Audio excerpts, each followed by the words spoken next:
the old mansion stood alone. It was perched high on a hill overlooking the town. The town of Hollow Creek had once been prosperous. Now only a few weathered buildings remained. Most folks had moved on, seeking better lives elsewhere.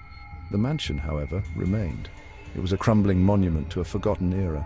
The mansion's windows were dark, like vacant eyes. They stared out at the town below. The paint peeled from the walls, revealing the rotting wood beneath. The once grand gardens were now overgrown.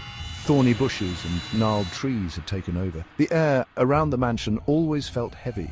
It was as if the weight of forgotten memories pressed down on anyone foolish enough to venture near. The mansion was more than just an old house. It was a vessel for the town's collective fear. Legends whispered about the family who had lived and died within its walls. They spoke of sudden disappearances, unexplained accidents, and chilling screams that echoed through the night. The stories were passed down through generations, each retelling adding another layer of dread. The townsfolk avoided the mansion at all costs. Children were warned never to go near it. They were told tales of the ghosts that roamed the halls. The adults, even the most skeptical among them, couldn't shake the feeling of unease when they looked up and saw the mansion's silhouette against the setting sun. Old Martha, who lived at the edge of town, claimed to have seen strange lights flickering in the mansion's windows at night. She spoke of whispers carried on the wind, whispers that sounded like pleas for help and cries of anguish. Most dismissed her stories as the ramblings of an old woman, but when the wind howled through the trees and rattled the windows, even the most rational minds couldn't help but wonder if there was some truth to her words. One stormy evening, as the wind howled like a banshee and rain lashed against the windows, a young woman named Clara arrived in Hollow Creek. She was a writer, drawn to the town by its isolation and the stories she had heard about the mansion. Clara didn't believe in ghosts or legends. She saw the mansion as a challenge, a puzzle to solve.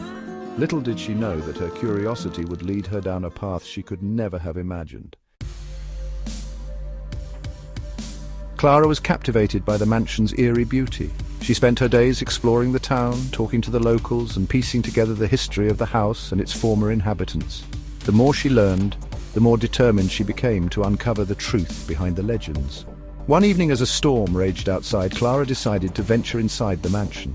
Armed with only a flashlight and her notebook, she stepped across the threshold and into the darkness. The air inside was thick with the smell of decay and dust. Cobwebs hung from every corner and the floorboards creaked ominously beneath her feet. As Clara ventured deeper into the mansion, she noticed strange symbols etched into the walls. They were unlike anything she had ever seen before, a combination of ancient runes and cryptic diagrams. She meticulously copied the symbols into her notebook, her mind racing to decipher their meaning.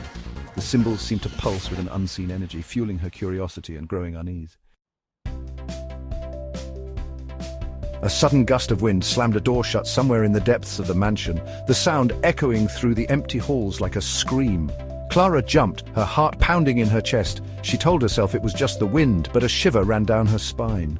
The mansion seemed to be coming alive around her, the shadows dancing in the flickering beam of her flashlight.